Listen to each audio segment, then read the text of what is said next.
जयप्रकाश जी को बुलाया था, क्या निर्णय लिया गया? जी, जयप्रकाश जी आपके यहाँ पे जी और कार्यकर्ताओं की भी इच्छा थी कि जब विकास हमारे प्रत्याशी हैं वो आए और उनसे रिपोर्ट तो मांगे काम करने के लिए भी उनसे कहें, और इसलिए ये बहुत ही जरूरी मीटिंग थी और इसके अच्छे मैसेज आएगा लोगों और कार्यकर्ताओं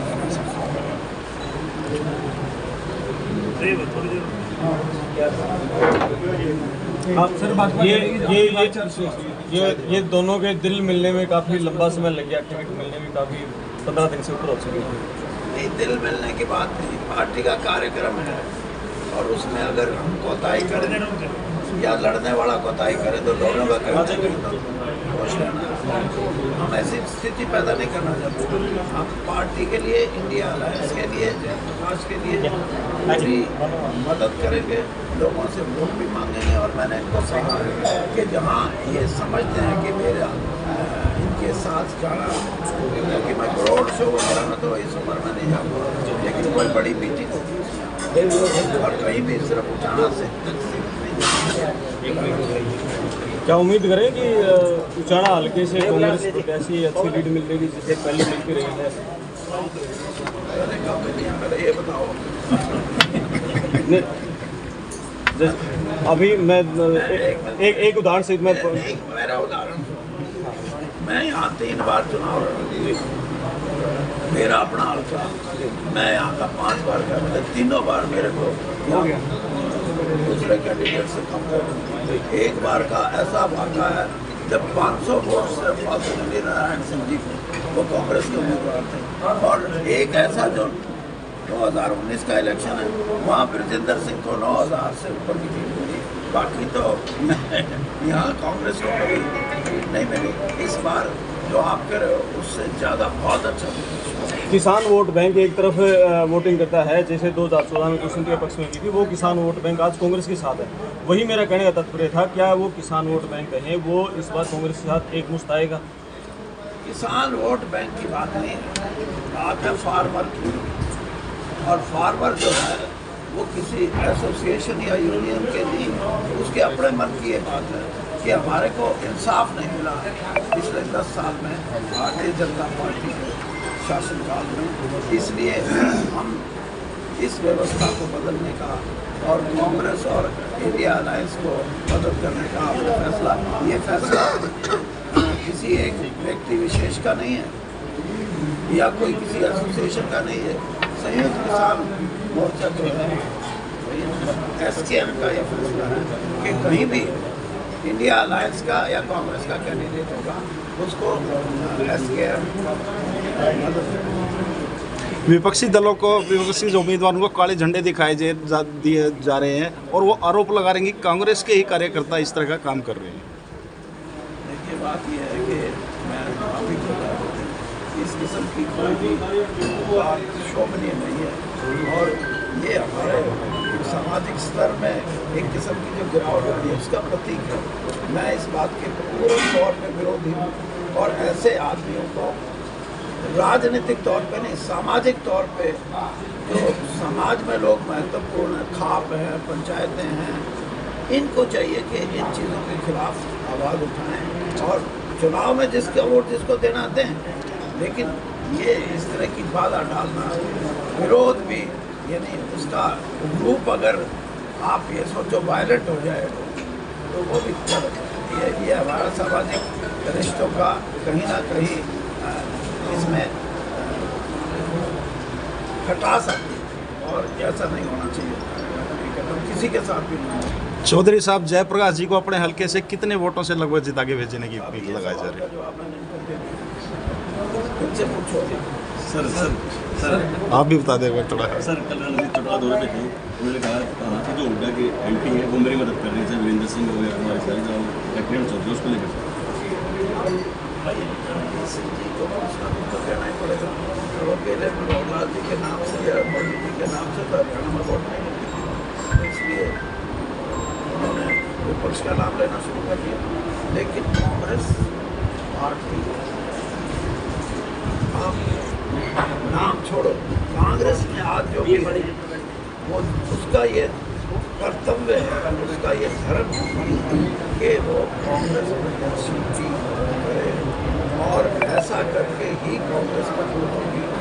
और इसी दिशा में मैं भी चाहता हूँ कि बेहतर करेंगे और साथियों को भी कहेंगे कि वो इस दिशा में प्रयत्न करें। सर 10 साल केंद्र सरकार हो गई, लेकिन कोई भी विकास के नाम पर वोट नहीं मांग रहे, वो मोदी के नाम पर वोट मांग रहे हैं, इसको लेकर क्या?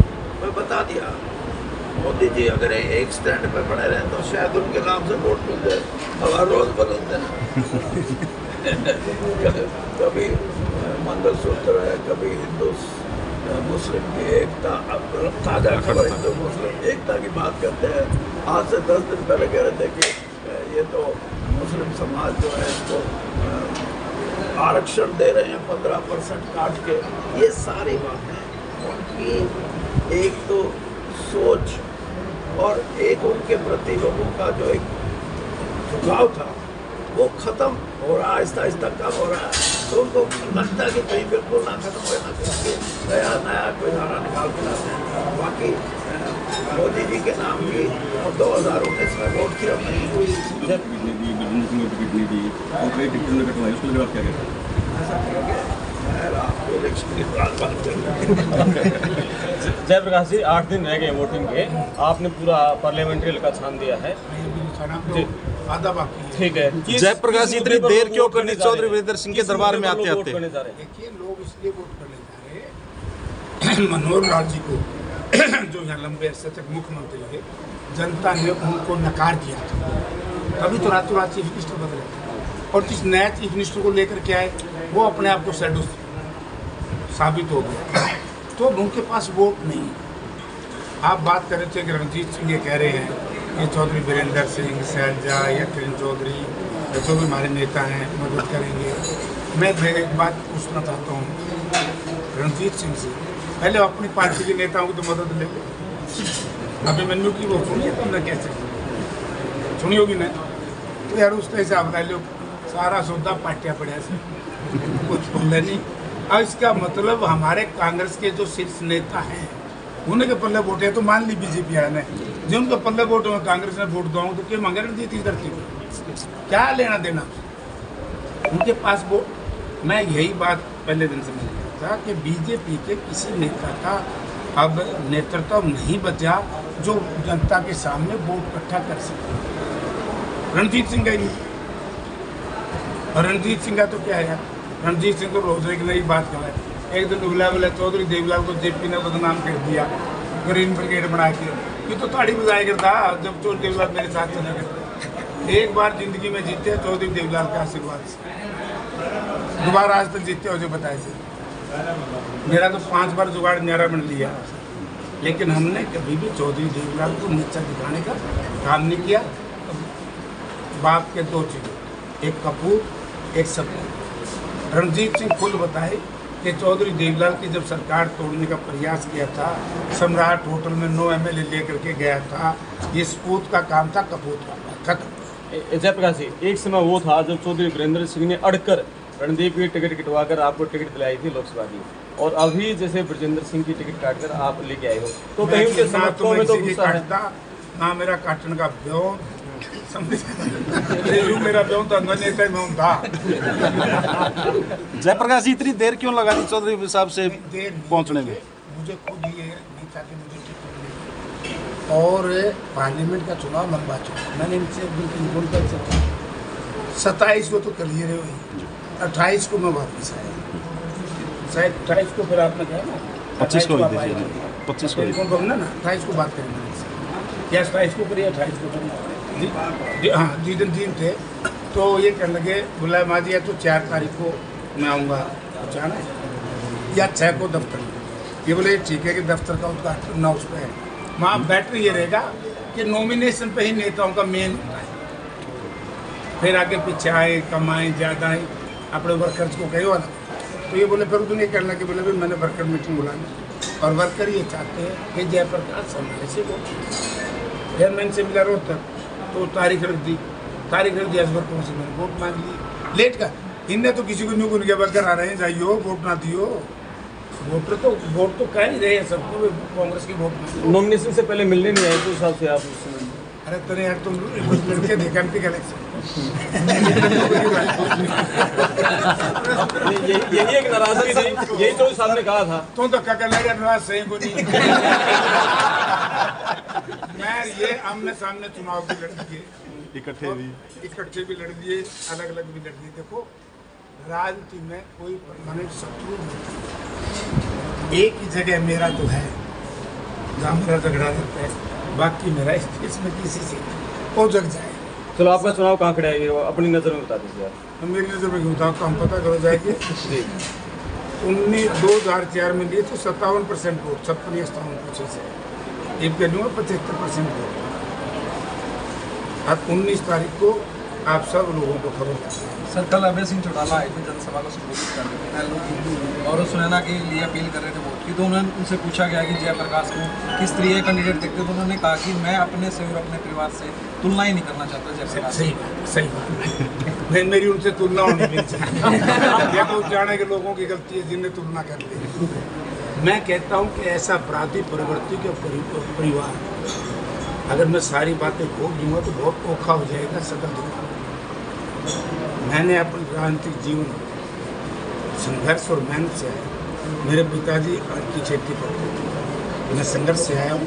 वो परिवार इस मेरी लोकप्रियता से परेशान है, वरना यही अजय रहे उन्हीं से पूछ लेना। उनको जेपी जिंदाबाद के नारे क्यों लाया करते थे, मन ग्रीन ब्रिगेड बनाई थी, विरोध कर देते।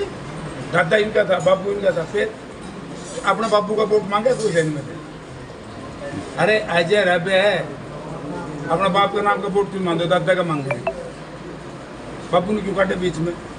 विजेंद्र सिंह है, विजेंद्र सिंह के नाम के वोट मांगे, उन पर मंगवाओ। अच्छा, एक आप ये कह रहे थे वो 48 वोटों के आदमी ने 48,000 सीट आ दी, क्या ये बांगर के लोग, इस हल्के के लोग राजनीतिक समझ दिखा पाएंगे इस बार? इनके दिखाएंगे, मैं बता दूँ। देखिए दो करसिंधु गांव में गया, मैंने वो क्लिप देखी। करसिंधु गांव में जाकर के क्या भाई मेरे घर को, मेरे दफ्तर को कॉफी शॉप, सोचो ना भाई, चाय दूध की दुकान हो, कॉफी शॉप और जाएगा। और गया सरसा चौटाला, मतलब इस कंधे चढ़ना, इस कंधे उतरना। वहाँ पूरे डिस्ट्रिक्ट ने वोट दी 25,000, यहाँ जीती 48,000 से मेरी लड़ाई। सामने तो कॉफी शॉप में दुकानदार का तो चाह भी नहीं है, ये भी मुश्किल काम, जहाँ 48,000 से जीते। ठीक है ना। तो ये जो भेदभाव है, जो अंतर है, उस पर विचार करना। इलेक्शन और की मुद्दे निकल जाएगी, अर्थात मेरी ठीक ठाक है।